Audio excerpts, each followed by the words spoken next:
오늘은 야고보서 86강 진리를 떠난 자를 돌아서게 하라 그 8번째 시간 교회의 치리와 권징에 대해서 소제목을 달아보았습니다.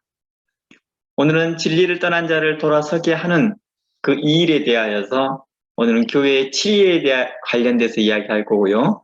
그에 관련돼서 권징에 대한 내용을 나눌 것입니다. 사도 바울은요, 진리에서 떠난 갈라디아 교인들에게 여러 말로 이게 책선하고 교훈하고 훈계하면서 그들로 다시 예수 그리스도의 십자가로 돌아오십시오. 예수 그리스도의 십자가 은혜만이 우리를 구원할 수 있습니다. 그리고 그들에게 의의 말로 또 온유한 심령으로 또 사랑을 담아서 그들에게 말하였습니다. 그러면서 이렇게 말합니다. 내가 이렇게 진리를 너희에게 말하는 것이 너희하고 원수가 되려고 이렇게 말하는 거니? 그런 거 아니잖아. 내가 너희들하고 사이가 벌어지려고 너희에게 참말을 하고 교훈하고 책망하고 책선한 게 아니다.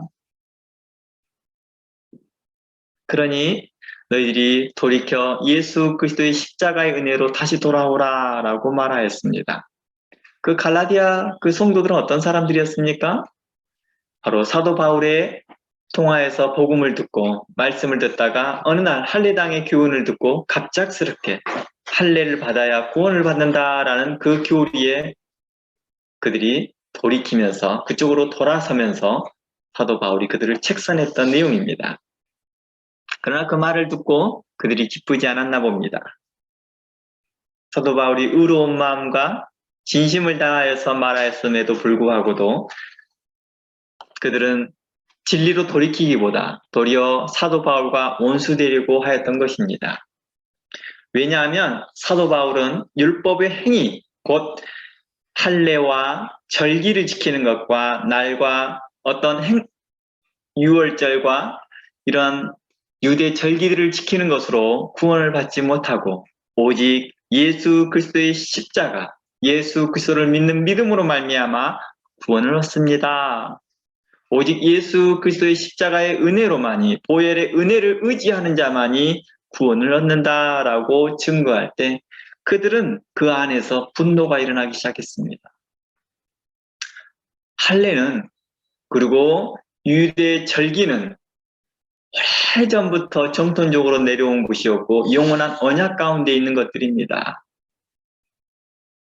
우리가 하나님의 백성이냐 아니냐를 구분하는 그 절대 기준점도 바로 우리가 이 절기를 지키는 것과 날을 지키는 것입니다. 안식일과 그리고 절기를 지키는 것이 가장 중요한 당시에 유대교로 말한다면 유대교의 표지일 것인데 그리고 할례를 받는 것도 유대교에 대한 표지일 것인데 그것을 하지 말라고 하다니요. 처음에는 우리가 이방인으로 있었으나 잘 몰랐다가도 이제 바른 교리를 들었습니다.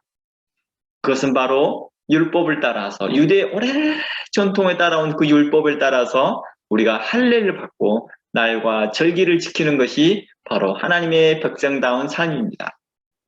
이래야지만이 참된 구원이 있습니다 라고 하는 자들이었거든요. 바로 이러한 일에 대하여 사도 바울과 큰 충돌이 일어났던 거겠죠. 사도 바울과 관련되어서 분쟁이 일어나고 사도 바울에 대하여서 그 사도성을 인정하지 않게 되어지고 심지어는 그에 대하여서 후원금도 사례금도 더 이상 지원하지 않게 되어지고 여러 가지의 문제점들을 발생하게 되어졌습니다. 그럼에도 불구하고도 사도 바울은 내가 이 진리를 전함으로 인해서 여러 가지 핍박을 받는 것에 대하여서 그는 당연시 여기면서 이 일에 대해 더욱더 적극적으로 말씀을 증거합니다.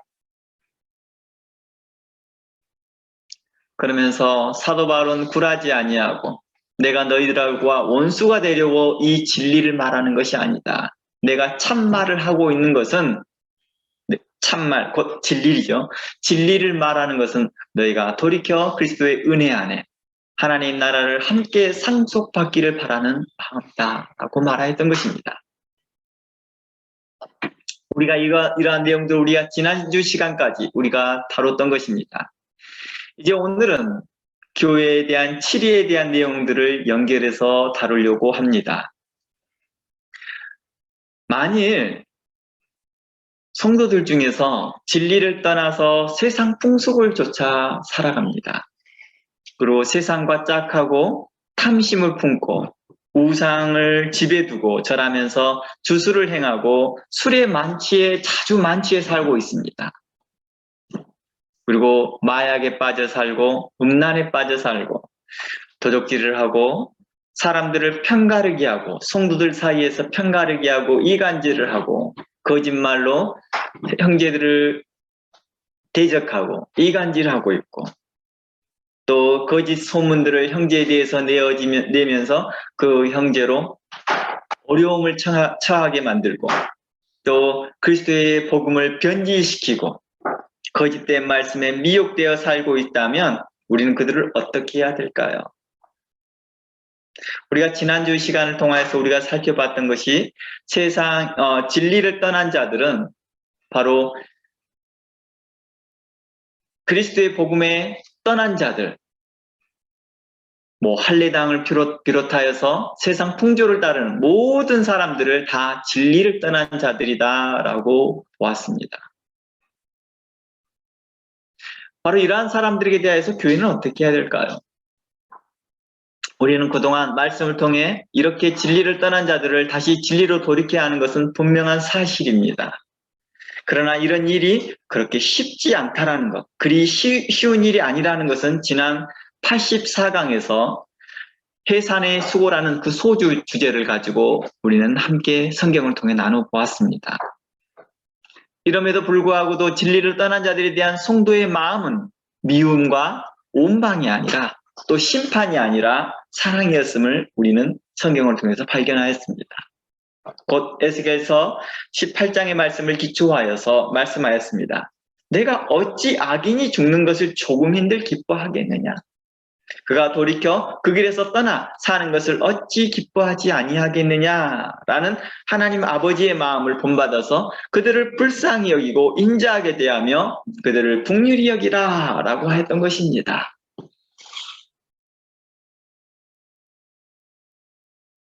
결국은 사도 바울이 혼자 갈라디아 교인들과 싸우고 있었던 것처럼 보였으나 결국에는 진리가 이겼습니다.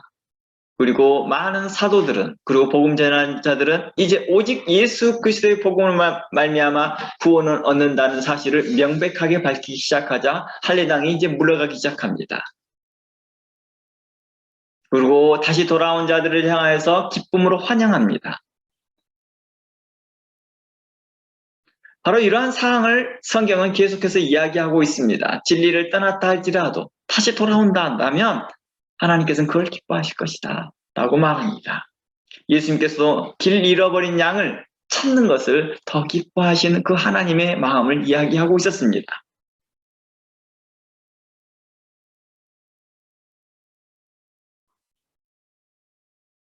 그래야 그들이 세상 풍조와 거짓된 교훈에서 떠나 다시 그리스도의 복음으로, 다시 참된 진리로, 그리고 그리스도 안에서 잘 되기를 바라는 것입니다. 최종적으로 우리 모두가 바라는 건 뭡니까? 함께 하나님 나라에 들어가는 것입니다.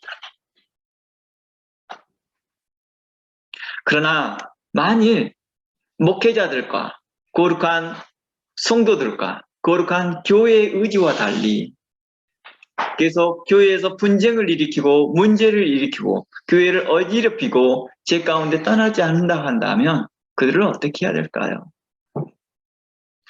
만약 그들이 시간이 지나도 개선되지 않습니다. 세상 풍조를 따라가는 것이 개선되어지지 않습니다. 세상과 벗된 내용이 개선되어지지 않습니다. 세상의 가치관을 의지하고 모든 입장들을 자신의 탐욕에 깨어 맞추고 있다 한다면 우리는 그들을 어떻게 해야 될까요?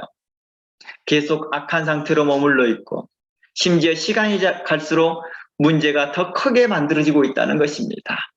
점차 자신들이 맞다고 생각하고 더 큰 문제를 만들어가고 있다는 것입니다. 예전에요, 제가 요즘도 그러겠죠.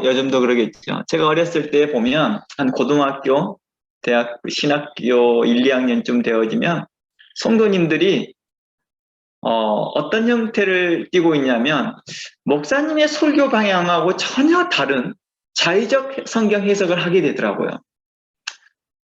목사님 설교를 들어요. 불명고 듣습니다. 그리고 그것을 이해하는 사람의 정도가 다 다르다 보니까 어떤 분은 이렇게 이해하고 어떤 분은 저렇게 이해해요. 근데 문제는 권사님이나 좀 어떤 영향력 있는 집사님이 말씀을 왜곡하여 들었을 경우에 문제의 파급력이 크더라는 거예요. 이게 전체 성도들에게, 주변 성도들에게 목사님이 이렇게 말씀하였고 하나님의 말씀이 이것이다 라고 교훈하더라는 거예요. 서로 간에. 그러니까 순식간에 교회는 한 3개월에서 6개월 이내 순식간에 기복신앙으로 순식간에 바뀌어 있더라고요. 목사님은 분명 꼭 기복신앙에 대한 부분들을 지적하면서 잘못되었다라고 말은 하지 않았습니다. 그러나 진리를 이야기했어요. 진리를 이야기했는데 그 내용을 들었던 사람들이 어떻게 했냐, 이게 진리를 따르는 내용이다라고 해석하면서 기복신앙으로 따라가고 있더라는 거예요. 그러다 차츰차츰 문제가 커지더라는 거예요. 이 문제가. 그리고 자신들의 탐욕과 불의의 마음으로 기도하고 열심을 내어 금식 기도까지 하더라는 거예요. 처음에 이러한 사실들을 잘 몰라 목사님께서 이런 것들을 격려하고 칭찬하면서 참 믿음 있는 사람들이다, 성도들이라고 생각했는데 차츰 나중에 보니까 이것들이 뭔가 방향성을 잘못 잡고 있다라고 생각하여서 언급합니다. 그랬더니 뭐합니까? 그 개중에 몇몇 성도들이 그 목사님께 성령 해방죄를 지고 있다라고 도리어 목사님께 가르쳐 드리려고 합니다. 이건 목사님께 성령을 해방하는 겁니다. 아니, 우리 기도의 모임을 방해합니까? 아니, 방언하는 걸 왜 막습니까? 특히 이제 은사자들이 무질서하게 움직이거나 그럴 때 목사님의 그 제재가 어떻게 말합니까?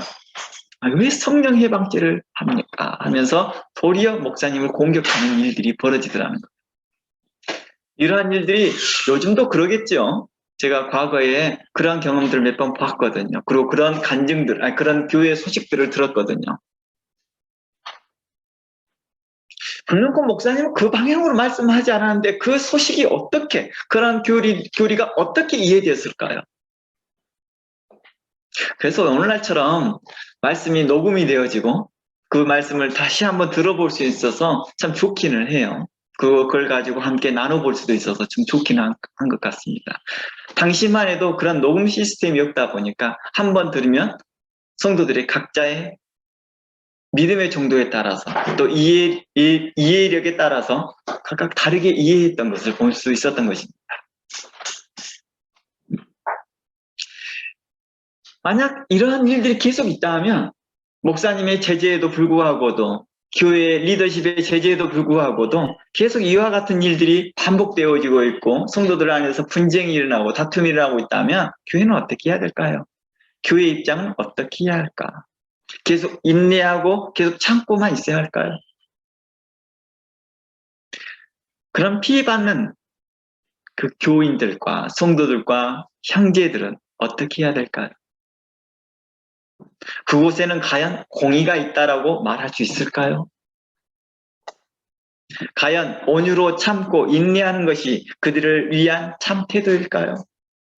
우리 그런 거 한번 예상해 봅시다. 가정 안에서 한번 봅시다. 어느 성도가, 남자분을 대상을 해야겠죠? 남자 성도가 계속 술에 만취하고 들어와요. 그리고 가정을 풍지박산을 자주 만들어요. 살림을 깨어부수고 아내를 구타하고 자녀를 구타하고 그렇습니다. 그리고 술만 깨면 그렇게 좋은 사람인 거예요. 말이 그렇다 이거야. 말이 그래요. 이 일이 계속 반복돼요. 우리는 어떻게 해야 될까요?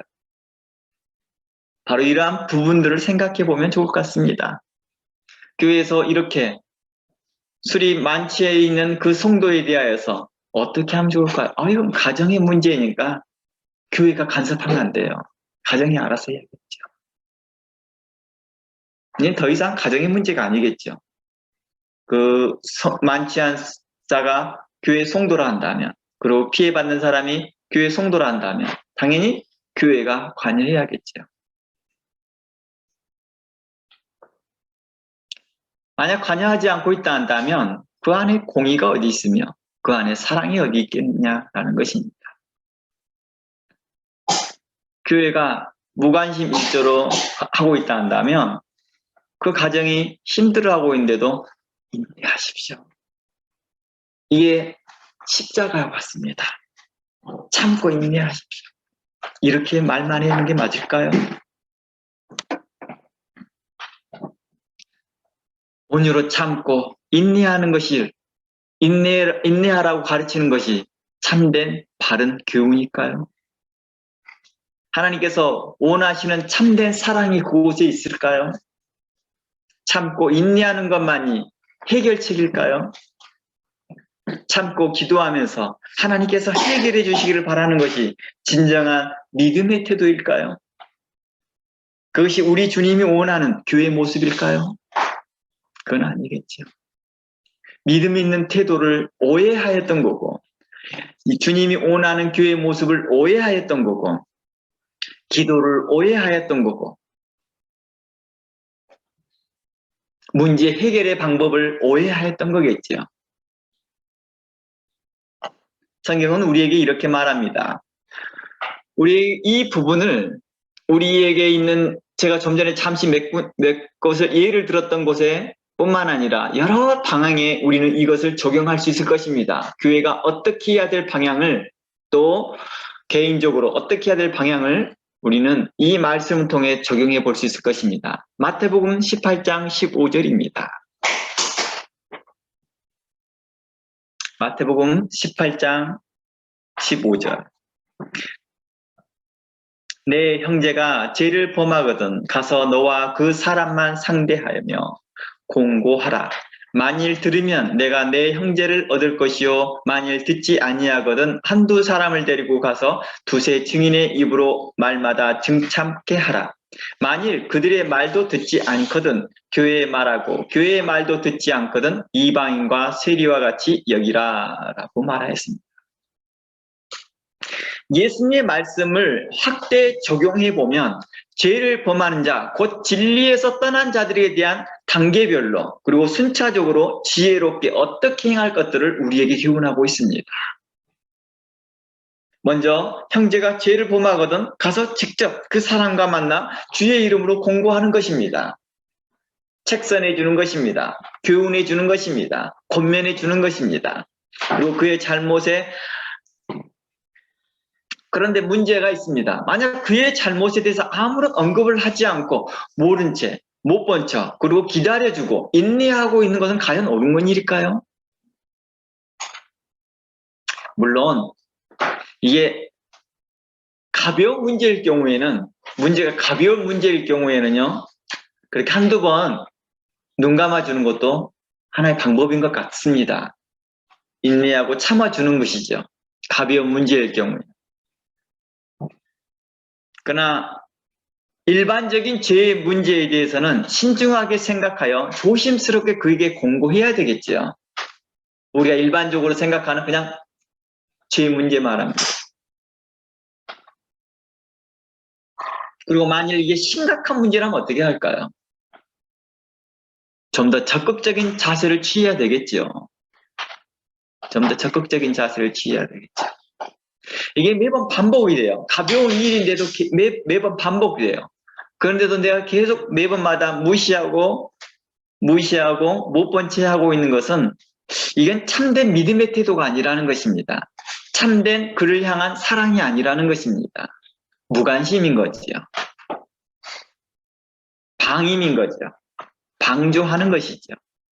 우리가 이러한 것들은 이미 전에 강의를 통해서 나눴기 때문에 더 깊이는 들어가지 않겠습니다.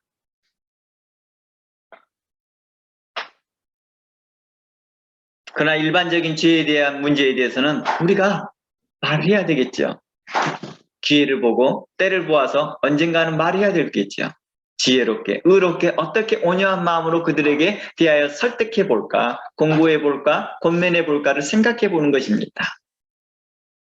자칫 너무 성급하게 말하였다가 도리어 문제를 더 복잡하게 만들 수 있으니 1차적으로 자신이 해결할 수 있으면 자신이 해결해 보려고 지혜롭게 기도하면서 접근해 보는 것이죠. 그래서 이에 대해 성경에서 교훈해 줍니다. 디모데후서 2장 25절 말씀입니다. 디모데후서 2장 25절 말씀은 어떤 내용에 직접적으로 죄에 대해 직접적으로 언급하지 않지만 죄송합니다. 처음 보는 그 죄에 대해 직접적으로 언급하지는 않지만 이것을 이미 언급하였던 일에 대해서 언급하는 것입니다. 참고할 수 있는 거겠죠. 예를 들어서 거역하는 자를 온유함으로 훈계할지니 라고 하는 이 거역이라고 하는 것은 뭐입니까? 이미 한번 교훈했던 거잖아요. 아니면 이 거역이 본 당사자는 아니더라도 다른 사람이 말을 했거나 아니면 목사님의 아니면 교회 리더십의 어떤 부탁들이 있었는데 그것을 거역했다는 거예요. 그것을 보았습니다. 예를 들어서 교회에서 이랬습니다. 저희 교회에서는 술을 먹어서는 안 됩니다. 그 누구도요. 특히 교회에서 임직을 가지고 있는 분들은 어떤 경우에라도 술을 입에 대서는 안 됩니다. 저희 교회법을 그렇게 정하겠습니다. 라고 말했습니다. 이는 믿음이 연약한 자들을 위한 것이고 보호하고자 하는 것입니다. 라고 이제 교회 자체의 법을 만들었습니다. 그러게 명령을 주었습니다. 그런데 어느 날 어느 집사님이 술을 마시는 걸 마시고 있습니다. 그걸 어느 분이 보았어요. 그러면 어떻게 볼 것이냐? 거역하는 자라고 볼 수 있겠죠. 거역하는 자. 이러한 관점으로 이해해 보시면 좋을 것 같습니다. 그를 온유함으로 훈계할지니 혹 하나님이 그들을 회개함을 주사 진리를 알게 하실까 하며 그들로 깨어 마귀 올무에 벗어나 하나님께 사로잡힌 바 되어 그 뜻을 따르게 하실까 합니다. 라고 보면 될 것 같습니다. 네, 제가 비유를 적절하지 못한 걸 들어서 그러는데요. 이 부분을 좀 더 여러분들이 확장해서 이해해 보시면 좋을 것 같습니다. 1차적으로 그들을 훈계할 때 온유함으로 훈계하래요. 그리고 그들을 회개함을 주사 진리를 알게 하더라는 것입니다. 그들로 깨어 마귀 올무에서 벗어나 하나님께 사로잡힌 바 되기를 원하는 것이죠. 세상에 사로잡혀 있거나 진리에 떠나서 있는 것에 사로잡혀 있지 않게 하고 도리어 하나님께 사로잡히게 하도록 하고자 하는 목적입니다. 그러니까 그들을 훈계하고자 하는 목적이 하나님의 품 안에 다시 들어오게 하고자 하는 목적이겠죠. 데살로니가 후서 3장 14절 말씀 가봅니다. 누가 이 편지에 데살로니가 후서 3장 14절입니다.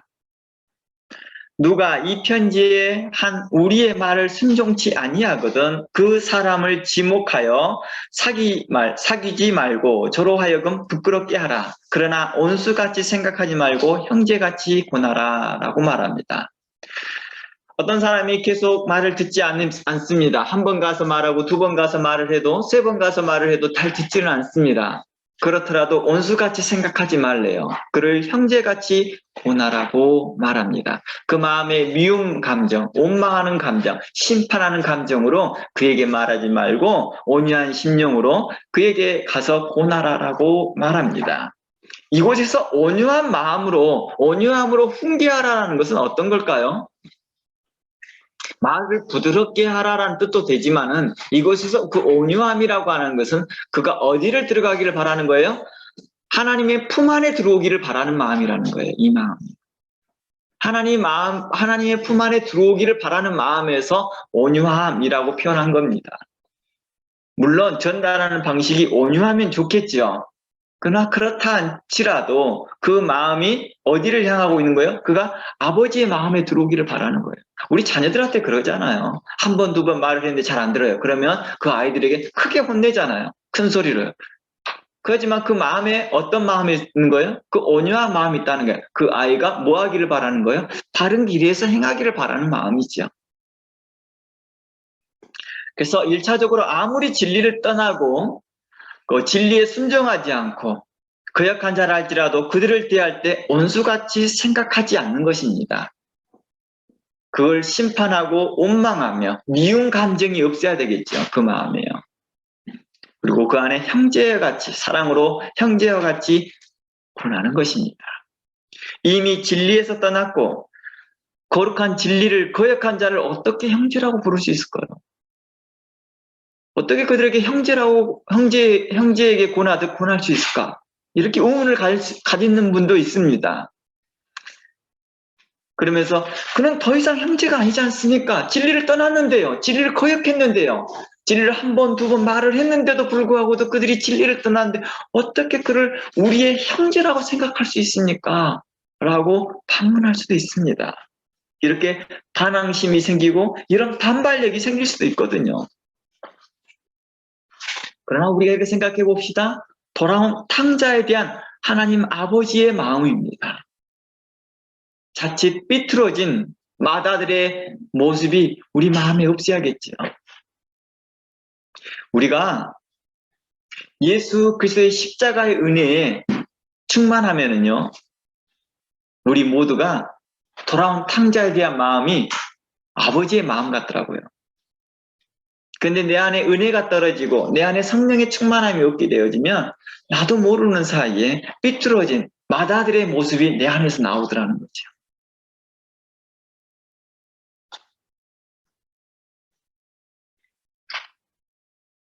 그래서 그러한 자들에게 대해 어떻게 나옵니까? 원수처럼, 사악한 죄인처럼, 그리고 악마처럼 대하더라는 것입니다.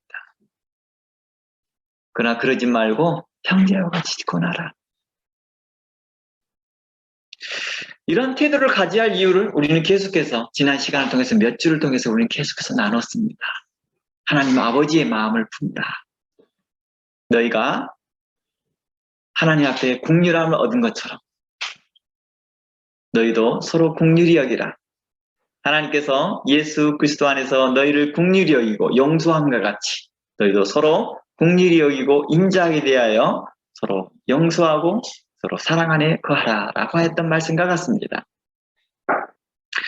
그러나 만일 여러 가지 선한 방법으로 이렇게도 권하고 저렇게도 권하고 혼내보기도 하고 부드럽게도 말도 해보고 돌려서 이야기도 해보고 비유를 들어서도 말해보기도 하고 그를 위해서 기도도 하고 그를 위하여 인내하기도 하고 기다렸지만 전혀 개선되질 의지가 없는 거예요. 개선되지가 않는 거예요.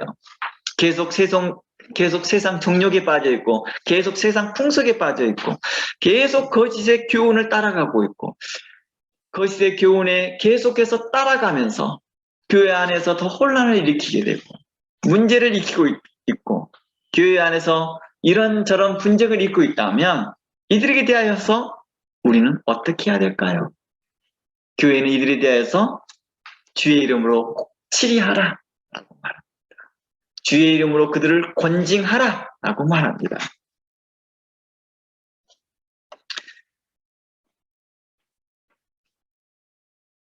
바로 이게 오늘의 초점입니다. 말하고자 한 초점입니다. 진리에 떠난 자라도 또 세상에 있는 자라도 세상에 있던 자라도 다시 참된 진리로 돌아올 수 있도록 교회의 문턱을 낮추는 건 분명코 맞습니다. 우리는 교회 문턱을 낮춰야 됩니다. 그렇다고 교회 규범도 없이 하라는 뜻은 아니라는 거예요. 교회 문턱은 낮추되 교회 규범 분명코 선명히 있어야겠죠. 어떤 사람들에게 부모가 자녀를 징계할 때 좋게 보이지 않은 것처럼 느껴질 수 있잖아요. 어떤 사람들은 그래요. 부모가 자식을 혼내는 것도 그렇게 좋게 안 보는 사람들이 있더라고요. 그러나 바른 권징은요, 그 자녀에게 앞으로 행할 일들을 할 수 있는 힘과 용기를 줍니다. 일반적으로요. 바른 권징은 그 자녀들에게 용기를 주거든요. 당시에는 슬퍼 보이고 당시에는 어렵지만은요 분명한 선이 보이거든요. 해야 될 길을요. 즉 교회에서 권징의 과정은 몇몇 사람들에게 불편하고 마음에 어려움을 줄 수 있지만 정작 권징을 받고 그 권징을 순수히 받는 자는요 도리어 자신의 잘못에 깊이 관여해주고 바르게 해준 교회에 감사하더라는 거예요. 이렇게 관심을 가져주고 저의 문제에 대해서 바르게 해주신 교회에 감사합니다 라는 거예요. 바른 권징은요 그 성도를 유익하게 할 뿐만 아니라 교회 전체에 유익을 줍니다. 결과론적으로는요. 뿐만 아니라 권징을 순수히 받아 진리로 돌아온 형제는 어떨까요? 다른 많은 형제들로부터 환영을 받겠죠. 그렇죠. 함께 그 권징에 참여했던 모든 성도들이 다시 돌이키니까 얼마나 기쁘겠습니까? 잔치를 벌릴 거 아닙니까? 환영 파티를 하고, 그리고 그들에게 긍휼을 베풀고 위로와 여러 관심을 이제 받게 되겠죠. 전에는 관심을 주지 않았던 그 형제에 대하여 다시 관심을 갖게 됩니다. 평소에 그에게 대해 관심이 없던 사람들도 그런 일로 계기로 인해서 관심을 더 받게 되겠지요. 그로 인해서 그리스도 안에서 그 교회는 어떨까요? 생동력이 넘치겠지요. 생동감이 넘치고 성도로서 이 바른 모습이 무엇인지를 알게 될 것이고, 교회 안에서 이 치리에 그리고 권징이 얼마나 유익한 것인지를 깨달으면서 하나님의 말씀에 더 두려움을 갖고 또 의의 말씀에 더 깊이 따라가려고 성도들이 노력할 거라는 것입니다. 그래서 사도 바울은 그 교회의 규범으로 치리와 권징을 말하는데, 그것은 바로 누가 이 편지에 한 우리의 말을 순종치 아니하거든 사귀지도 말라라고 말합니다. 교회의 규범이 뭐였습니까? 바로 그 이 편지에 한 우리의 말을 순종치 아니하거든 사귀지 말라라는 것입니다. 권징의 목적은 그로 자신의 문제에 부끄러움을 갖게 하기 위한 거라고 말합니다. 그리하여 회개하여 다시 진리로 돌이키고자 하는데 그 목적이 있다라고 말하는 것이죠. 제가 이러한 내용들은 아마 치리에 대한 부분들은 에베소 강의와 야고보서의 강의에서 제가 계속 다루었던 내용이기 때문에 전에 강의들을 계속 참고해 보시기를 바랍니다. 데살로니가 후서 3장 14절에서 중요한 것이 이제 우리에게 발견됩니다. 그건 바로 뭐라고 말합니까? 우리가 좀 전에 읽었던 데살로니가 후서 3장 14절에서요. 바로 사도 바울이 성도들에게 권면하고 교훈하고 명령한 것이 누구의 명령으로 말하고 있습니까? 하나님의 말씀임을 말하고 있다는 것입니다. 따라서 사도 바울의 말에 순종치 않는 것은, 사도 바울이 이러죠. 이 글에 순종하지 않는 것은 라고 말합니다. 누가 이 편지에 한 우리의 말을 순종치 아니하거든. 즉 사도를 통하여서 전달되어진 이 말씀이 하나님의 말씀인 것을 나타내고, 사도들의 말에 순종하지 않는 것은 사도에게 그리고 목사에게 순종하지 않는 것이 아니라 결국 누구에게 순종하지 않는 것이라 보고 있는 거예요? 하나님께 대한 불순종이다라고 말하는 것입니다. 이에 대하여 칼빈은 이렇게 말합니다. 칼빈이 하는 말을 제가 전달해 보겠습니다. 사도 바울의 말에 순종하지 않는 것은 결국 인간에 대한 것이 아니라 하나님에 대한 불순종이다라고 칼빈은 이 데살로니가 후서 3장 14절에 대한 주석을 이렇게 달았습니다. 그러므로 진정한 의미에서 교회의 권징과 징계는 현재 선포되는 말씀과 교훈과 훈계와 명령과 징계와 책망이 하나님의 말씀을 믿게 하는 것이죠. 그 징계의 목적이 그거죠. 지금 현재 그 교훈의 목적이 너 이렇게 해야 돼, 그거 하면 안 돼, 이렇게 하는 것이 하나님의 명령인 것을 깨닫게 하는 거였죠. 해도 될까 안 해도 될까에는 취사 선택이 있지 않다라는 걸 말하고 있는 거예요. 너의 인격을 생각해서 너의 어떤 것을 배려해서 너의 상황을 배려해서 하면서 취사 선택을 말하는 게 아니라, 해도 되고 안 해도 되는 게 아니라 하나님의 말씀이야. 우리 그런 거 있죠. 어린아이부터 어른까지 하나님 말씀에 대해서 우리는 취사 선택을 하지 않잖아요. 해야 되는 거잖아요.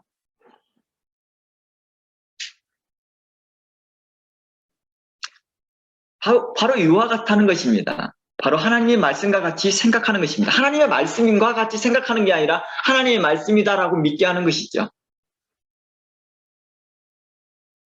그래서 진정한 권징, 진정한 치리에 대한 초점이 바로 이곳에 있다는 것입니다. 진리에 떠난 이유가 뭘까요? 하나님의 말씀이라고 하나님의 말씀을 순종하지 않았기 때문이죠. 하나님의 말씀을 사람의 말로 들었든지 아니면 진리에서 떠나 있기 자에게 이 말씀이 진리입니다 라고 다시 한번 확신시켜 주는 거잖아요. 이 명령이 진리입니다. 이 명령이, 이 교훈이 진리입니다 라고 확인시켜 주는 작업이잖아요. 이게 권징의 첫 번째 역할이겠죠. 둘째는 뭐 합니까? 형제같이 생각하고 근면함으로써 자신의 죄를 회개할 뿐만 아니라 진리를 깨달아 다시 진리 안에 거하게 하는 것이죠. 이게 하나님 말씀을 알았습니다. 아, 이게 하나님 말씀이었구나 라고 하면서 이 진리를 깨닫고 이제 회개하는 것이죠. 회개케 하고자 하는 것입니다. 회개케 함으로 해서 이제 그로 진리를 배우게 하는 것이죠. 공의를 배우고 참된 성도의 삶이 무엇인지를 배우고 하나님 아버지의 마음을 배우는 것이죠. 그리고 예수 그리스도의 사랑을 발견하는데 그 초점이 있다는 것입니다. 너를 이렇게 징계함은 하나님이 너를 사랑해서야 라는 발견하는 것을 발견하게 하는 것입니다. 그래서 히브리서 12장 6절 말씀에 뭐라고 말합니까? 주께서 그 사랑하는 자를 징계하시고 그가 받으시는 일들마다 채찍질 하심이니라 라고 하는 히브리서 12장 6절 말씀을 기준하여서 그들로 그리스도의 사랑임을 알게 하는 것입니다. 아, 내가 그냥 이렇게 살고 저렇게 살도 내 인생 내가 사는데도 그냥 놔두면 될 텐데 왜 이렇게 교회에서 간섭해주고 교회 리더십에서 관여해주고 담임 목사님이 이렇게까지 관여해줘서 나로 다시 진리 가운데 오게 했을까? 아, 우리 목사님 참 사랑이 많으셔. 아, 우리 교회가 참 사랑이 많아. 이렇게 발견할 뿐만 아니라 더 나아가 이게 다 하나님의 사랑이었구나. 이게 하나님의 사랑을 받는 사람, 성도들의 모습이었구나. 우리 담임 목사님이 개인적으로 사랑이 많아서가 아니라, 물론 그런 것도 있겠지만, 우리 담임 목사님이, 우리 교회가 하나님의 사랑을 실천하였던 사람들이었구나. 나도 그걸 배워야겠구나라는 거죠. 이걸 배우게 하는 것입니다. 한 사람의 인격을 배우는 것이 아니라 예수 그리스도의 인격을 배우는 것이죠. 하나님께서 우리를 이렇게 사랑하신 것 같이 우리를 사랑해 주신 그 사랑이었구나라는 걸 발견하는 것입니다.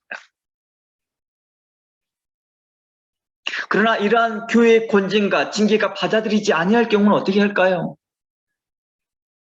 여러 번 이야기했습니다. 어느 때는 3개월, 어느 때는 6개월, 어느 때는 1년을 참아주고 어느 때는 2년, 3년을 견뎌주었습니다. 그러면서 여러 말로 교훈해주고 훈계하고 담임 목사님은 이렇게도 설교해주고 저렇게도 설교해주고 가정신방도 해주고 이렇게도 책선해주고 저렇게도 책선해주고 우애나 자애는 여러 말로 하면서 1년도 견뎌주고 2년도 견뎌줬습니다. 그럼에도 바뀌지 않습니다. 어떻게 해야 될까요? 그럴 때 교회에서는 공식적으로 출교를 명합니다. 아니, 출교라니. 출교가 뭐냐? 교회 내쫓으라는 겁니다. 이 말이 사도 바울의 말에서 나왔죠. 사귀지 말라. 이 말과도 연결된 것입니다. 출교라니 이게 무슨 말입니까? 라고 반발력을 가질 수 있습니다.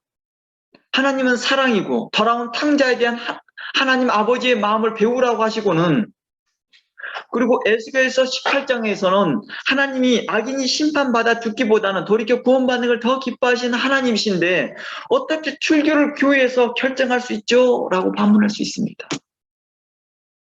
이러한 생각이 들 수 있죠. 그렇죠. 그러나 조금 전에 앞에서 말씀드렸듯이 진리를 떠난 자들에 대한 성도들의 마음은 미움이 아니라 사랑입니다. 분명 교회의 입장이 그렇다는 것입니다.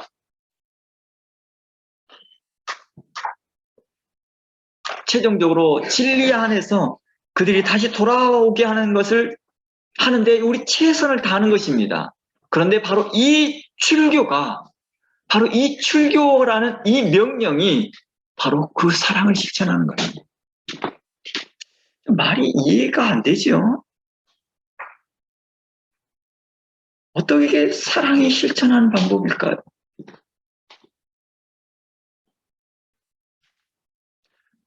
바로 성경을 이제 자세히 찾아보면은요, 살펴보면 진리를 계속해서 거부하고 있고 도리어 교회에서 계속 문제를 일으키는 사람을 향하여서 최종적으로 최선의 방법이 바로 출교라는 사실을 알게 돼요.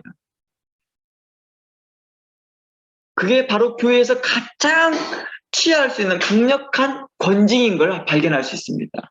교회에서 할 수 있는 최고의 그들을 향한 권징, 그들을 향한 태도, 그들을 진리로 돌이키게 하는 최선의 마지막 방법이라는 것입니다.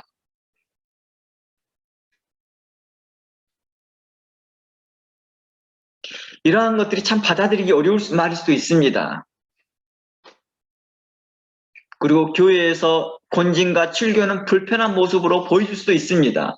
하지만 성경을 이제 천천히 자세히 살펴보면요, 성경의 초점은 여전히 그들의 구원의 초점이 있다는 것입니다. 여전히 그들에게 구원의 길을 열어주고 그들에게 긍휼과 사랑으로 그들을 대하고 있다는 것입니다. 이제 성경을 이제 봐봅니다. 고린도전서 5장 5절 가봅니다.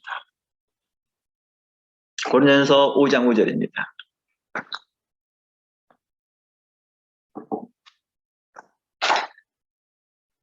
제가 읽어드릴게요. 이런 자를 사탄에게 내어주었으니 이는 육신은 멸하고 영은 주 예수의 날에 구원을 받게 하려 함이니라.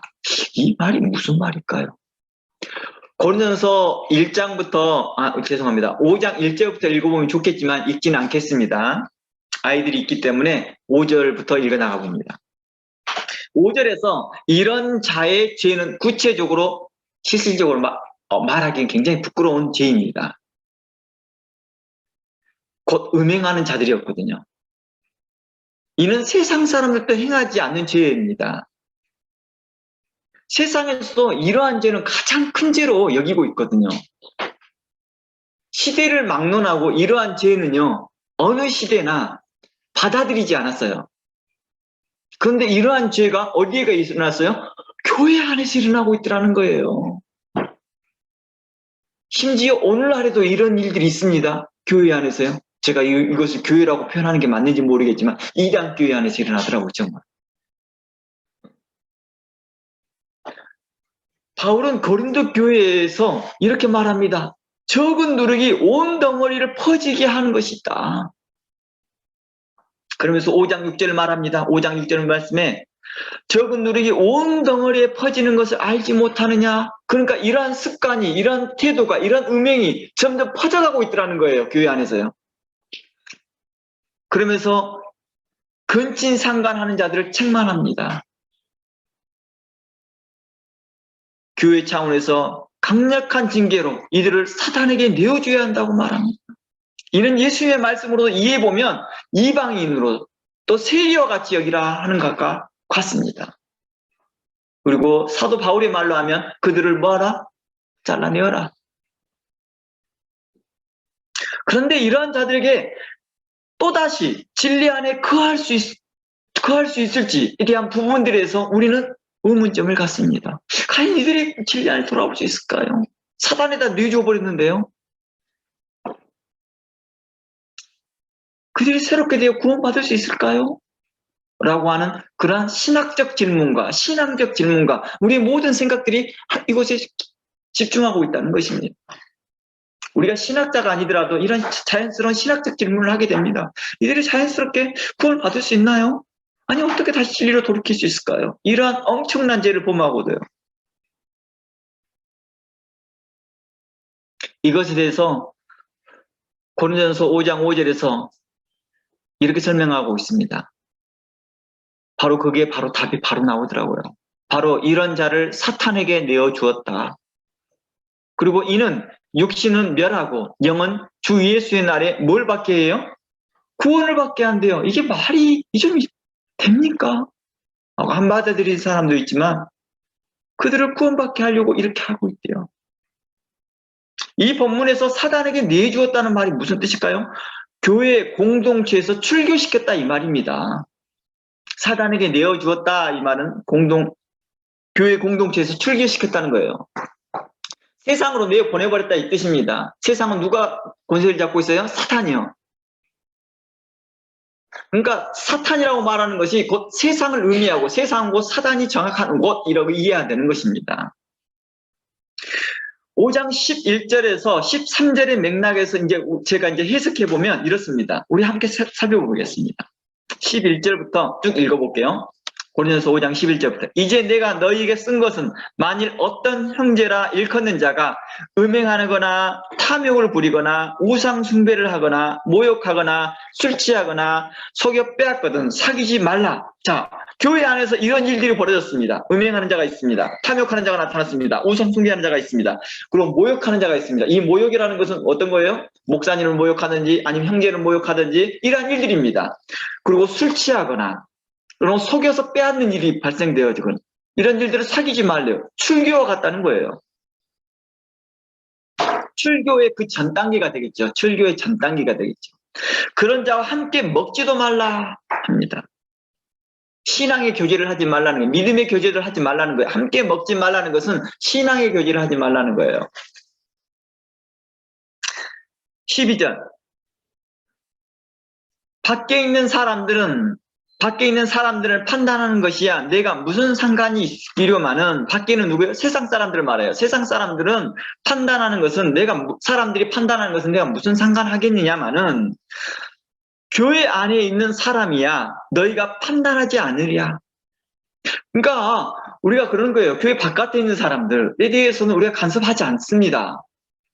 그러나 교회를 다니고 있는데 그 성도가 술을 취하여서 그 아내를 폭행하고 가정을 풍지박산을 만들고 있으면 교회가 관여해야 되는 거예요. 지금 우리나라와 이 뉴질랜드 어때요? 가정에 문제가 있으면 공권력이, 우리나라 국가력이 직접 관여하잖아요. 이제는 개인의 가정 문제라고 생각하지 않잖아요. 이 마찬가지예요. 같은 이야기를 하고 있는 거예요, 지금요. 그러면서 이렇게 말합니다. 밖에 있는 사람을 판단하는 것이 내게 무슨 상관이로마는 교회 안에 있는 사람들이야 너희가 판단해야 되지 않겠느냐 이 말이죠. 우리가 판단해야 된다는 것입니다. 13절. 밖에 있는 사람들은, 세상 사람들은 하나님이 심판할 것이다 이렇게 말합니다. 무슨 말인지 아시겠죠? 세상 사람들은 심판할 것이니까 관여 안 하는 거예요. 우리가요. 우리가 교회에 살 수 있는 칠이 고난을 줬다는 거예요. 교회 안에서. 그러니까 성도라고 해서 믿는 사람에서 세상 막 판단하고 하는 것이 아니라는 거죠. 하나님이 심판할 문제를 하나님께 맡기는 것입니다. 그러면서 이 악한 사람들은 너희 중에서 뭐하라? 내어 쫓아내라 라고 말하잖아요. 그러니까 사귀지 말라, 함께 먹지도 말라, 이 말이 뭘 의미하고 있는 거예요? 내어 쫓으라는 뜻이에요. 출교시키라는 뜻입니다. 출교 전 단계가 되겠죠. 그러면서 그 다음에는 출교시키는 거예요. 내어 쫓는 것입니다. 사귀지 않습니다. 그리고 함께 신앙의 교제도 않습니다. 이 단계를 지나가고 그래도 개선되지 아니하면 어떻게 합니까? 이제 출교시켜 버립니다.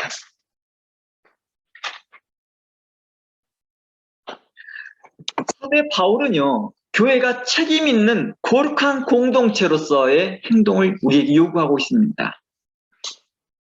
그래서 교회 안에서 이러한 죄가 발견된다면 그들에게 대하여서 강력하게 치리하라는 것입니다. 교훈하라는 것입니다. 말하라는 것입니다. 책선하라는 것입니다. 그래도 듣지 아니하고 이렇게 말하고 저렇게 말하고 이렇게 저렇게 말해도 돌이키지 아니한다면 뭐 해버려라? 출교시키라는 것입니다. 왜 이 일 어느 때는 심각한 문제일 경우에는 급하게 취하라는 것입니다. 급하게요. 왜 그래요? 적은 누룩이 뭐하게 하니까? 온 덩어리를 퍼지게 하니까. 만약 이 문제가 가정 안에서만 일어나요. 어느 특정 가정 안에서만 일어나요. 그러면 1년도 지켜봐 줄 수 있고 2년도 지켜봐 줄 수 있죠. 그러나 이 문제가 어느예요? 교회 공동체를 병들게 하고 있어요. 이 음행하는 문제가 교회 전체를 병들게 하고 있더라고요. 여러분들이 봤는지 모르겠지만 실상 이런 일들이 교회 안에서 퍼지고 있더라는 거예요. 순식간에 퍼지더라고요. 잘못된 사상, 잘못된 가치관들이요.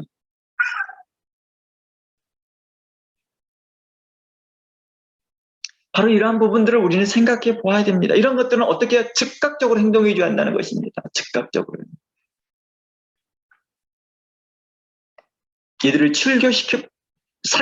사귀지도 않을 뿐만 아니라 그들을 출교시키라는 것입니다. 그럼에도 불구하고도 일부러 사귀려 하고 교제하려고 한다면 어떻게 할까요? 어떤 사람이 교회의 결정을 받아들이지 않는 거예요. 아니 왜 그 성도를 내쫓아요? 그 사람 좋은 사람 같던데? 하면서 계속 그 성도에게 가까이 가려고 그래요. 사귀려고 하고 교제하려고 해요. 그럼 어떻게 해야 할까요? 그도 함께 출교를 당합니다. 그도 함께. 왜냐하면 교회 공동체를 병들게 하는 원인이 되고 교회의 결정에 순종하지 못하는 자이기 때문입니다. 교회의 결정에 순종하지 못하는 건 어떤 거에 순종하지 못하는 거예요? 그냥 담임 목사님의 결정에 순종하지 못하는 거예요? 그게 아니라는 거예요. 사도 바울의 말에 의하면 너희가 하나님 말씀에 순종하지 않는 자다라고 이해할 수 있는 것이. 그도 그와 같은 사람으로 인식되기 때문입니다. 그러겠죠. 우리가 종종 그래요. 자신이 국률을 행하는 것처럼 행동하더라고요. 교회 결정을 반대하여서요. 이는 마치 요한 1서 1장의 교훈의 맥락과 같이 봐도 돼요. 우리 요한 1서 1장 한번 가봅니다. 10절 한번 봐볼게요.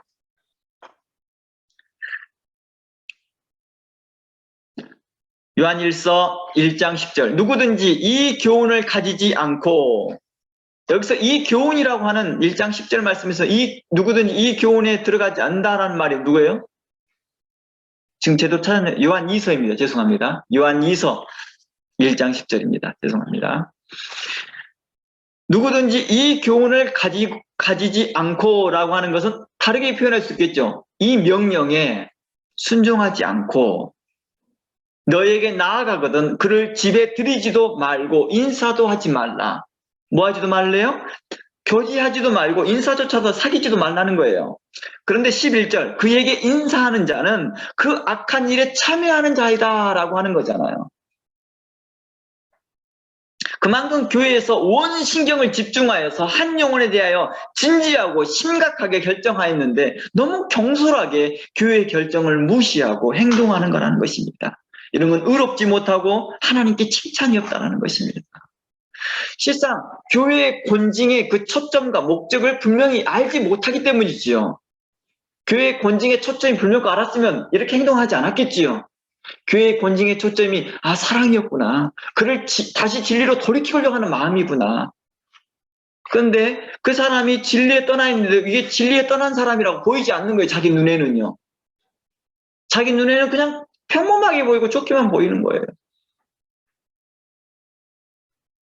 제가 이 일을 실제로 경험하면서 참으로 많이 어렵더라고요.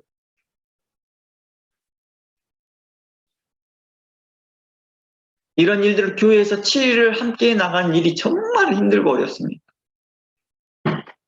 성도들을 몇 번을 모아서 이 권징의 초점이 무엇이라는 걸 몇 번이고 이야기해줘도 잘 안 받아들이더라고요.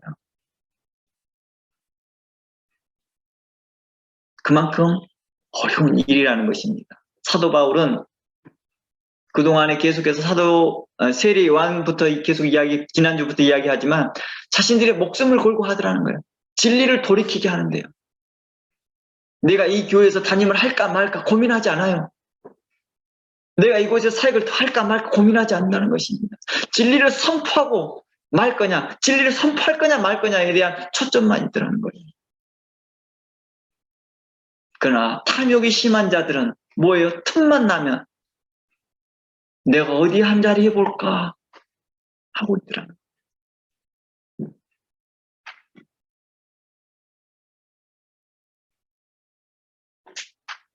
그래야 압살롬처럼 뭐합니까? 다 자기 편 만들어버리더라고요. 목사 반대파, 장로 반대파 끌어다 모아서 뭐예요? 또 하나의 또 그룹을 형성하고 있더라는 거예요. 감정을 조장시키고 진리가 무엇인지에 대하여 하나님의 뜻을 알지 못하고 있더라는 거예요. 하나님의 뜻이 어디 있는지, 참된 믿음이 무엇인지, 어떻게 하는 것이 그 성도를 참되게 도와주는 것인지를 모르는 거죠. 교회의 치리와 교회의 권징은 그 성도를 위한 것이었고 그 성도를 위해 달려가는데 한 사람 담임 목사만 달려가는 것이 아니라 교회 공동체가 함께 헌신하면서 그것에 대해서 자신들이 온 마음을 쓰고 있는데 신경을 쓰고 있는데 그중에 한두 명이 딸랑 그걸 거부하면서 뭐예요? 그 사람과 일부러 접촉하고 일부러 만나고 있더라는 거예요. 이유는 얼마나 교회 공동체의 결정을 가볍게 여기고 하나님의 명령을 가볍게 여기는 그 처사인지를 볼 수 있다는 것입니다.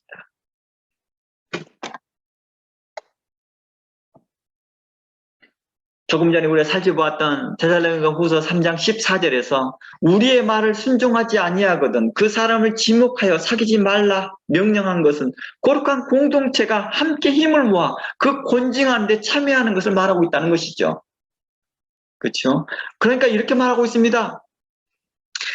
그 사람을 지목하여 사귀지 말라 명령한 것은 공동체가 이 일에 함께 하십시오라는 의미지요.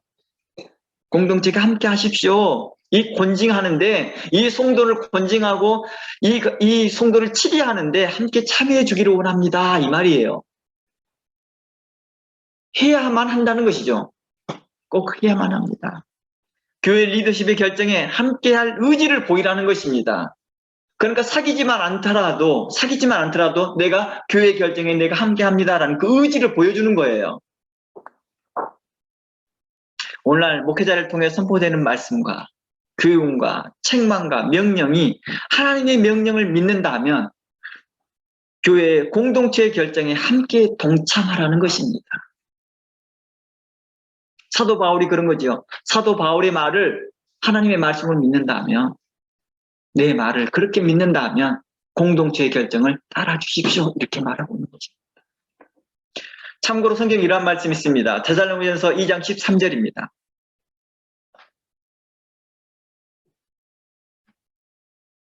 데살로니가전서 2장 13절. 그러므로 우리가 하나님께 쉬지 않고 감사함은 너희가 우리에게 들은 바 하나님의 말씀을 받을 때 사람의 말로 아니하고 하나님의 말씀으로 받음이니 진실로 그러하다. 이 말씀이 또한 너희 믿는 자 속에서 역사하느니라.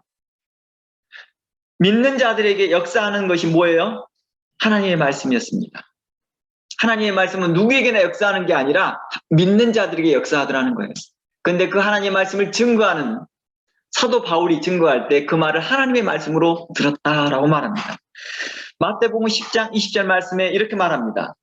마태복음 10장 20절 말씀에 말하는 이는 너희가 아니라 너희 속에 말씀하시는 이 곧 너희 아버지의 성령이시니라 라고 말합니다. 말씀을 증거하는 이가 누구래요? 우리 스스로가 아니래요. 우리와 함께 하시는 그 아버지 하나님의 그 성령님이 함께하며 말씀하고 있다는 것입니다. 이는 성령님의 말씀이라 할 수 있는 거죠. 이게 너무 지나쳐가게 되면 이제 뭐가 돼요? 이제 사이비 이단이 자주 이용하는 사람들을 가스라이팅 시켜버리는 일들이 벌어지는 거죠. 이 말에 대한 목적이 뭘까요? 성도들에게 믿음을 가지십시오라는 의도가 큰 것이지, 그렇잖아요? 이 말의 의도가 뭐예요? 말씀을 증거하는 사람이 하나님의 말씀을 증거하고 있고 그 말씀이 하나님의 말씀입니다 라는 이 말의 의도가 뭐예요? 믿음을 가지라는 거예요. 하나님 말씀에 대한 믿음을 가지라는 뜻입니다.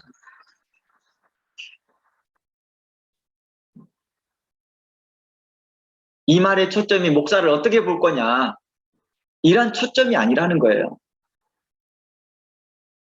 그건 2차, 3차의 문제라는 거예요. 권징을 듣지 않았을 경우, 치리에 들어가지 않을 경우 이러한 말씀들이 그들에게 효력이 발생되겠죠. 그러니까 성도들에게 이제 목사님한테 그렇게 함부로 말하면 안 돼. 목사님 하나님 말씀을 증거하는 사람이야.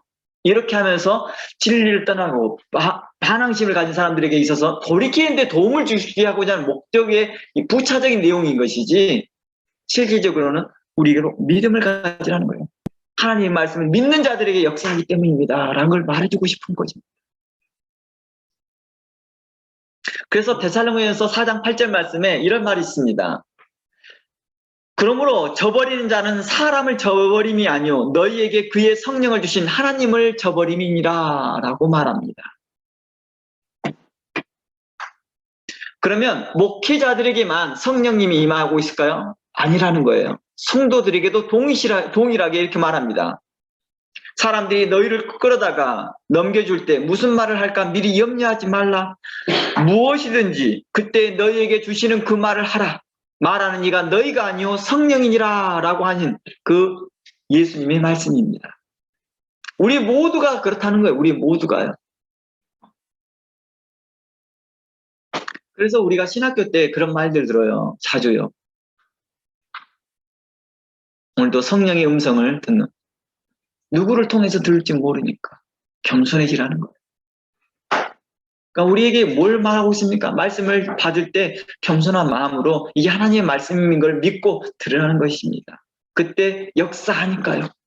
그가 증거하는 사람이 전도사이기 때문에 그냥 들어도 말아도 되고, 유명한 담임 목사님이기 때문에, 큰 목사님이기 때문에 꼭 드려야 되는 그런 말씀이 아니라 성령님은 누구에게나 동일하게 역사하는 말씀입니다 라고 말하고 있다는 것입니다. 이제 다시 초점으로 돌아가 보겠습니다.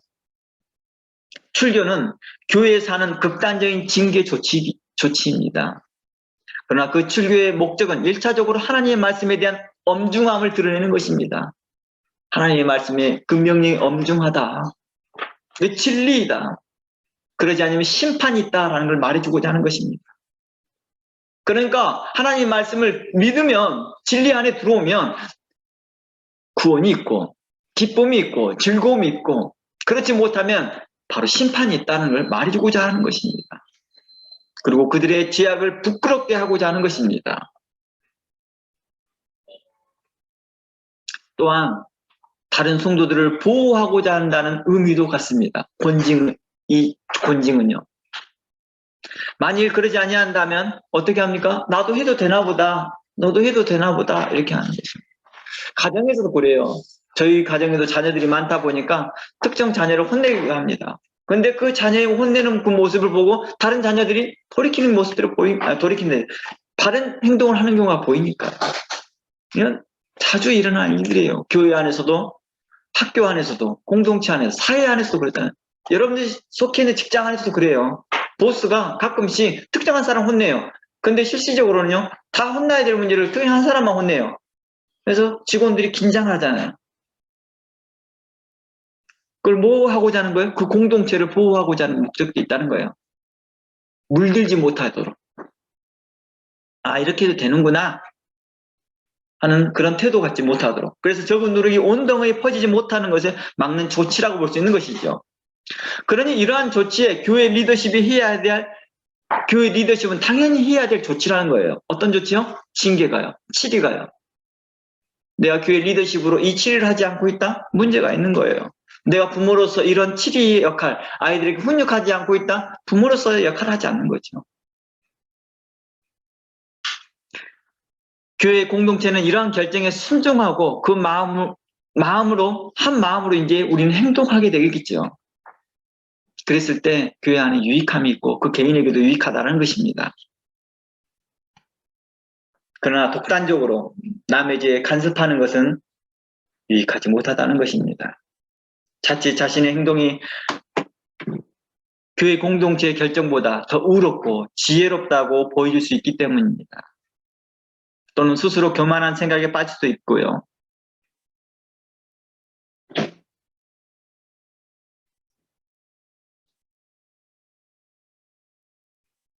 우리가 이곳에서 오해하지 말아야 될 것은요, 출교가 최종의 심판이 아니라는 것입니다. 교회의 출교가 최종의 심판이 아니라 또한 구원에서 제외된다는 의미가 아니라는 것입니다. 제가 지금 현재 출교에 대해서 계속 이야기하다가 그 초점을 지금 잠시 다른 방향으로 가다가 다시 돌아옵니다. 출교의 그 초점이 뭐입니까? 교회에서 마지막으로 최종적으로 행하는 그 징계 조치입니다. 목적이 뭐라고요? 그로 구원케 하고자 하는 거라는 것입니다. 출교는 영원한 심판이거나 구원에서 제외되는 뜻이 아니라 진리를 떠난 자를 돌이키고 진리 안에 설 수 있도록 하고자 하는 또 다른 초강수라는 것이죠. 초강수 징계라는 거예요. 조치인 거죠. 이는 위험 부담을 안고 행해야 하는 것입니다. 교회 공동체 전체의 협력과 신뢰와 기도가 절대적으로 필요합니다. 먼저 공동체는 이 징계 수단으로 다시 회개할 수 있는 기회를 주고자 하는 것임을 우리 인식해야 되는 거겠죠. 공동체 자체가 인식을 먼저 해야 되면 이 수단이 그 성도로 회개케 하는 수단이다라는 걸 인식하게 하는 것입니다. 첫 번째 수단이 뭐예요? 하나님의 말씀에 대한 권위를 갖게 하는 것이죠.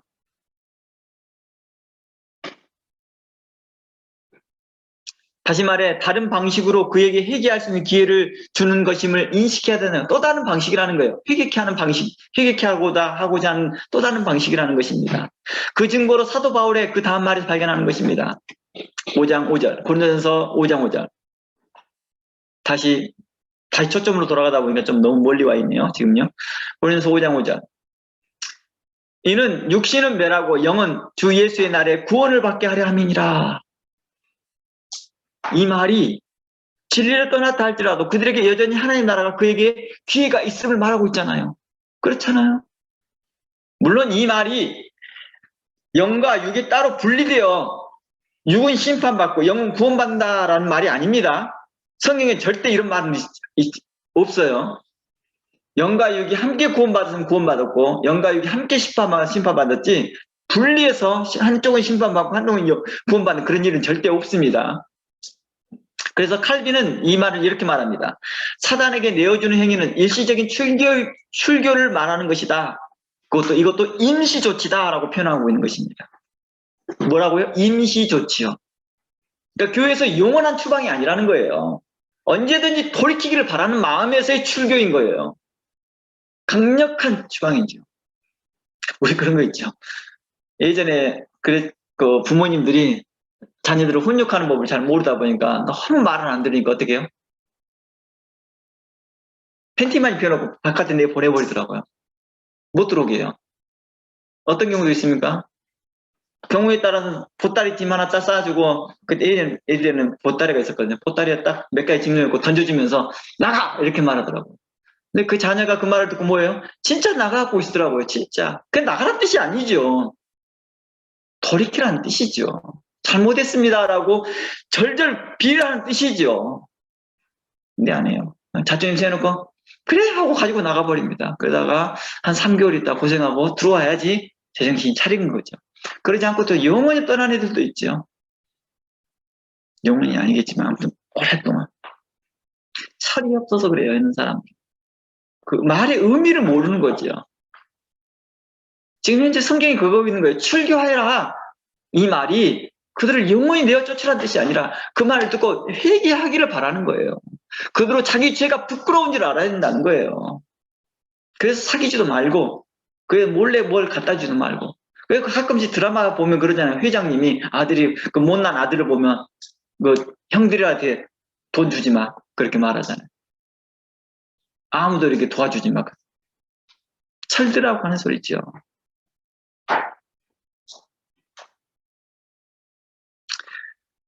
이런 말이 예수님의 말씀에도 발견돼요. 한번 마태복음 18장 가봅니다. 마태복음 18장 12절입니다. 마태복음 18장 12절입니다. 자, 볼까요? 너희 생각에는 어떠하냐? 만일 어떤 사람이 양 100마리가 있는데 그 중에 하나가 길을 잃었다면 그 99마리를 산에 두고 가서 길 잃은 양을 찾지 않겠느냐? 진실로 너희에게 이르노니 만일 찾으면 그 일은 잃지 아니한 99마리보다 이것을 더 기뻐하리라. 이와 같이 이 작은 자 중에 하나라도 잃은 것은 하늘에 계신 너희 아버지의 뜻이 아니니라. 그러니까 잃어버리는 것이지 하나님의 뜻이 아니라는 건 분명한 사실입니다. 출교시키는 것, 그 목적이 아예 영원한 추방 이런 것이 아버지의 뜻이 아니라는 것입니다. 내 형제가 죄를 범하거든 가서 너와 그 사람만 상대하고 고나라. 만일 들으면 내 형제를 얻을 것이요 만일 듣지 아니하면 한두 사람 데려가서 두세 징을 말하여라. 만일 그 말도 듣지 아니하거든 이방인과 세리같이 여기라 라는 것은 출교라는 개념이라는 것이죠. 출교라는 개념에서 이야기합니다. 여러 번 시도했어도 뭐예요? 돌아오지 않는 거예요. 그래서 이 얘기 뭐 합니까? 공동체로부터 소외. 바로 이 내용은 전에부터 다뤘던 내용이니까 더 구체적으로 사용되지 않겠습니다만 공동체로부터 소외라는 그 극단적인 처방을 내리는 것입니다. 그래서 회개와 반성을 기회를 얻고자 하는 것입니다. 그래서 30절 가봅니다. 마태복음 지금 18장 읽고 있죠. 30절. 그러면서 30절 들어가 봅니다. 이 3절에 가보면 이제 특이한 내용이 나옵니다. 이때 1만 달란트 빚진 자를 탕감해 줍니다. 근데 이 사람이 탕감받고 이야 할렐루야 나 자유였는데 나가다가 뭐예요? 형제를 만났는데 그 형제를 용서하지 않습니다. 100데나리온 빚진 자를 용서하지 않습니다. 그리고 그를 갖다가 감옥에 집어넣어버려요. 그랬더니 집 주인이 아이고 왕이 그걸 보고 너무 민망한 거예요. 화가 난 거예요. 그래서 1만 달러 탕감해 준 자를 다시 불러옵니다. 아니 내가 너를 다 탕감해 주었더니 왜 이렇게 이렇게 행동을 하느냐? 라고 합니다. 그러면서 3절부터 읽어볼게요.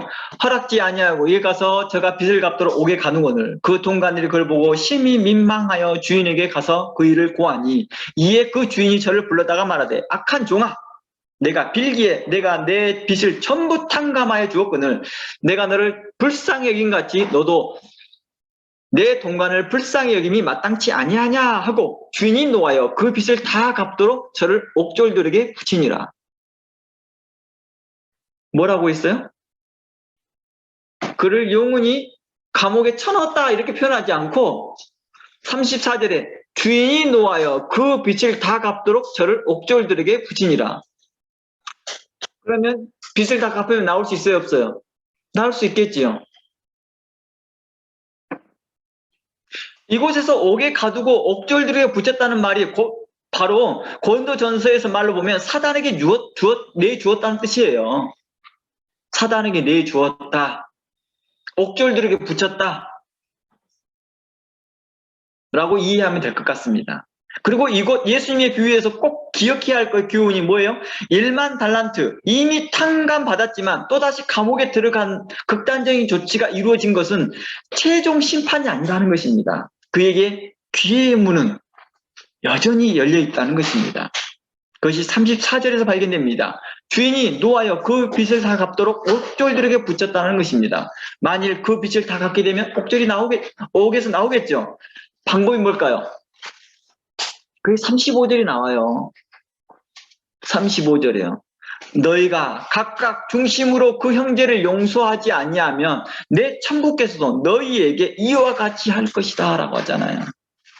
지금 현재 1만 달란트가 탕감받았지만 다시 감옥에 들어간 이유가 뭐예요? 형제를 용서하지 않았기 때문이잖아요. 만일 그 사람이 자기 잘못을 뉘우치고 그 형제의 빚을 다 100데나리온을 다 탕감해주고 그리고 그동안 주인에게 받았던 은혜를 기억하고 자신이 얼마나 사악한 죄를 졌는지 그 형제에게 지었는지를 발견하고 회개하고 반성한다면 하나님께서는 그 주인은 그를 용서해 주지 않을까요? 한 번 용서해 줬는데 두 번 용서해 주지 않을 리가 없다는 거예요. 용서해 주시죠, 당연히요.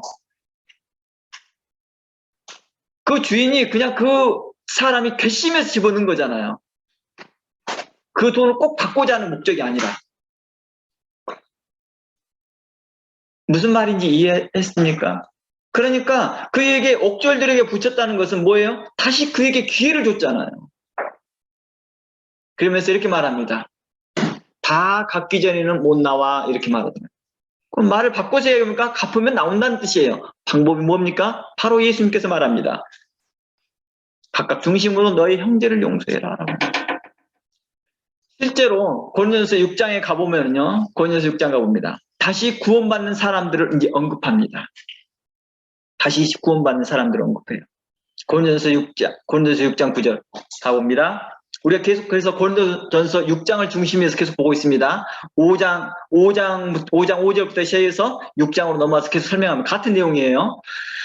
불의한 자가 하나님 나라를 유업으로 받지 못할 줄을 알지 못하느냐? 미혹을 받지 말라. 음행하는 자나 우상 숭배하는 자나 가늠하는 자나 탐식하는 자나 남색하는 자나 도욕하는 자나 탐욕을 부리는 자나 술 취하는 자나 모욕하는 자나 속여 빼앗는 자들은 하나님 나라를 유업으로 받지 못한다라고 못 박았지요. 그렇게 못 박았는데 11절 가봅시다. 너희 중에 이와 같은 자들이 있더니 무슨 말이에요? 너희 중에 이와 같은 자들이라는 건 이와 같은 죄를 범한 자들이 있다는 거예요. 있더니 주 예수 그리스도의 이름과 우리 하나님의 성령 안에서 씻음과 거룩함과 의롭다 하심을 받았다라고 말하잖아요.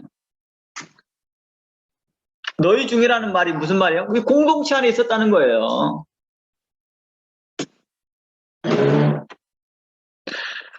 지난날에 성도들 중에 지하 가운데 있었다는 의미도 된다는 거예요.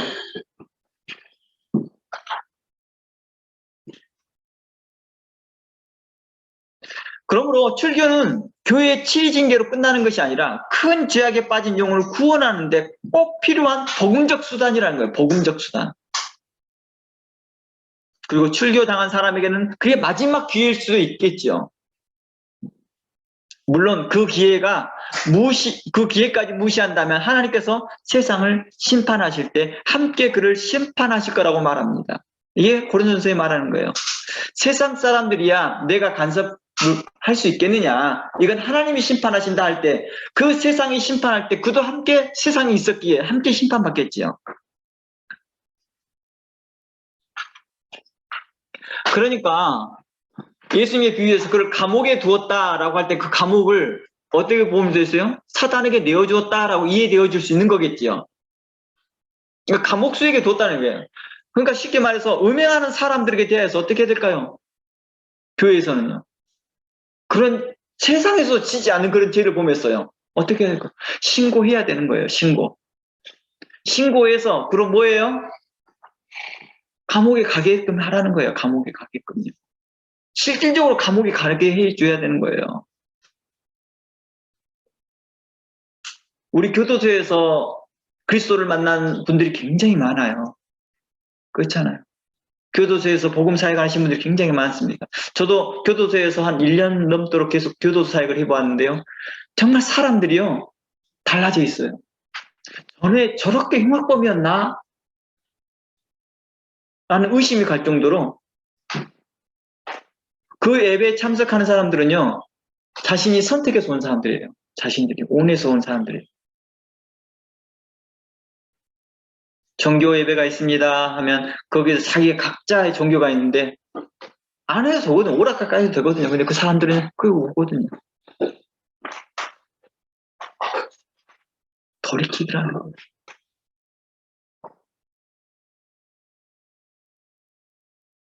고린도전서 5장에서 바로 이 사단에게 내렸다는 말을 이제 보면 바로 이방인에게도 발견되는 은행이 발견되어졌다면 그 형제를 이제 고소해 주는 거예요. 고소해서 뭐합니까? 감옥에 가두고 세상법의 죗값을 치르게 나오는 거죠. 만약에 도둑질을 했어요. 근데 교회가 용서해 버리면 돼요, 안 돼요? 안 되지요, 당연히요. 그걸 그 도둑질을 한 것에 대해 세상에서 다시 갚도록 해야 될 거 아니에요. 갚을 길이 없어요. 이미 다 써버렸어요. 그럼 어떻게 해야 될까요? 세상은 법적으로 책임을 지고 와야죠. 근데 교회가 용서했으니까 우리 괜찮아요. 이렇게 놔둬버리면 안 되는 거예요. 그리고 커버해버리면 안 되는 거예요.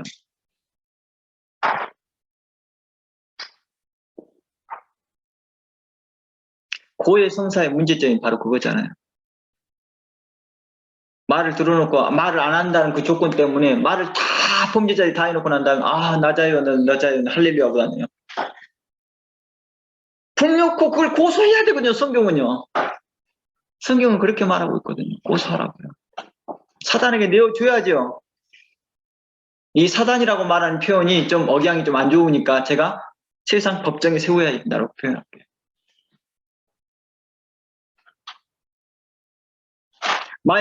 마약을 판매를 했어요. 마약상을 했어요. 많은 사람들의 가정이 파탄이 일어났어요. 그걸 발견했어요. 근데 그 사람에게 이제 마약 끊었습니다. 이제 마약 사용 안 합니다. 교회에서 할렐루야 아멘하고 받아줘야 될까요? 아니라는 거예요. 그 피 본 사람은 어떻게 할 거예요? 당신이 이거에 대해 정당하게 세상에서 법으로서 처리받고 오십시오. 그러나 당신의 영혼은 구원받을 겁니다. 여전히 우리가 방문할 것이며 여전히 그리스도의 복음이 당신의 거하고 있는 감옥 안에도 들어갈 겁니다. 우리가 직접 못 간다 할지라도 그곳에 헌신하는 복음 전도자들이 있으니 당신은 그곳에서 복음을 만날 것입니다. 그리스도의 진리를 알 것입니다. 다시 회개할 수 있습니다. 그리고 그걸 격려하여서 감옥에 가서 차수할 수 있도록 도와야죠. 이게 공동체가, 의로운 공동체가 해야 할 태도라는 것입니다. 그러나 그것까지도 커버하고 이제 우리 식구 됐으니까 우리 성도 됐으니까 하고 덮어주고 있단다면 그건 죄를 덮어주는 거라는 거예요. 자신의 자녀가 만약에 세상에서 나쁜 일 행동을 하고 있어서 있다면 마땅히 신고를 해줘야죠. 내 자식이지만.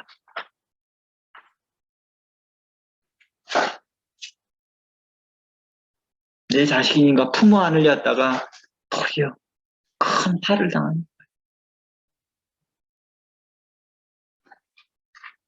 즉 성경의 초점은 교회에서 출교에 처방한 그 범죄한 형제가 완전히 그리스도 안에 그리스도의 사랑에서 끊어지는 자라고 단정하는 게 아니라 여전히 당신에게 기회가 있습니다. 이 극단적인 초강수의 우리의 처방을 듣고 당신 회개하기를 바랍니다. 당신의 죄에 부끄럽게 여기기를 바랍니다. 라는 것입니다.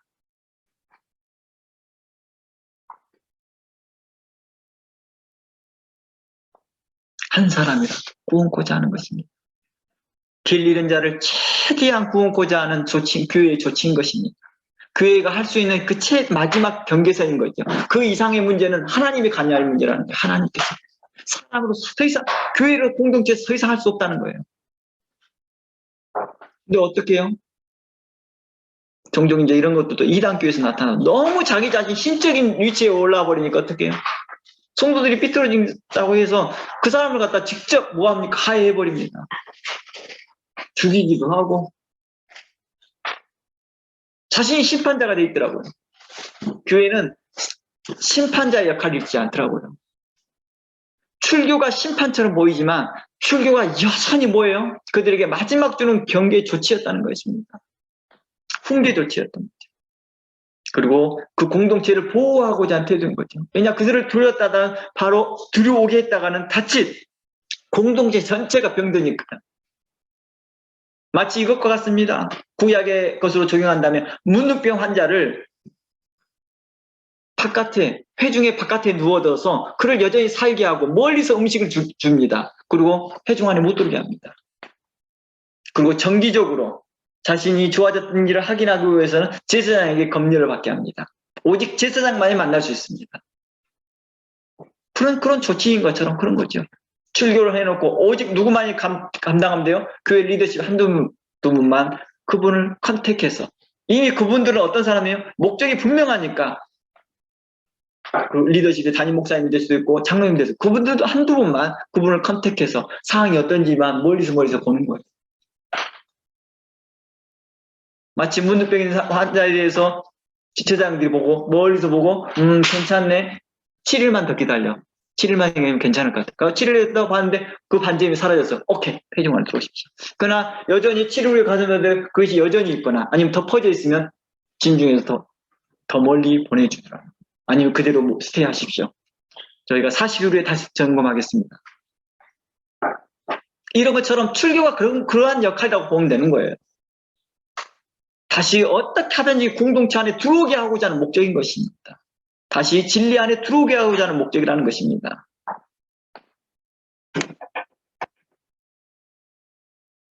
하나님은 그가 돌아올 때 참으로 기뻐하시는 하나님이십니다. 그를 심판하시기를 기뻐하시는 하나님이 아니라 돌아오는 것을 기뻐하시는 하나님입니다. 그 하나님은 우리가 만일 진리에 떠났다가 다시 돌아온다 할 때 출교를 당했다 할지라도 그리고 교회에서 큰 징계를 받았다 할지라도 실망하지 않고 좌절하지 않고 이게 좌절하고 실망할 문제가 아닙니다. 회개할 문제입니다. 자기 자신에게 대하여 실망할 수는 있고 자기 자신에게 대해서 낙심할지는 모르나 실망하지 마십시오. 그런다고 당신이 하나님의 자녀로서의 하나님께서 당신을 포기한 게 아닙니다. 여러분이 하나님의 손을 놨을지는 모르나 하나님은 당신에게 포기하지 않습니다. 하나님은 결코 포기하지 않습니다. 당신이 다시 돌아오기를 바라고 있습니다. 그러니 자기 자신에 너무 자기 자신 낙심하지 말고 이제 회개할 때입니다. 돌이키십시오. 그러면 하나님께서는 당신에게 손가락에 가락지를 끼우고 이제 너는 내 아들이다. 살진 송아지를 잡아 잔치를 벌인 것 같이 하나님은 기뻐하실 것입니다. 바로 이러한 것이 하나님의 마음이라는 것입니다.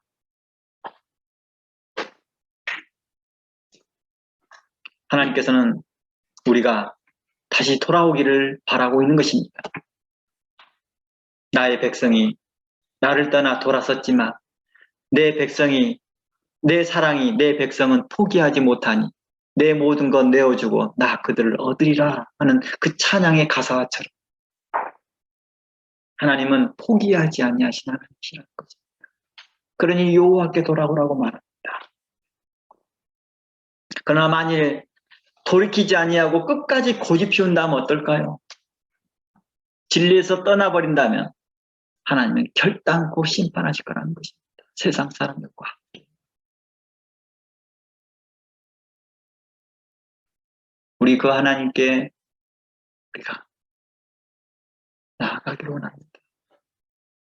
우리가 우리 마음에 세상의 풍조를 따라듣고 세상의 가치관을 따라듣고 내가 잘못된 교훈에 빠져 있었고 그것들에 대해서 주변 사람들이 내게 교훈하여 줬고 조언하여 줬던 것에 대해서 내가 그동안 무시하였다 한다면 내가 그들의 말들을 성령의 음성으로 듣지 못했다 한다면 하나님 나를 용서해 주시옵소서.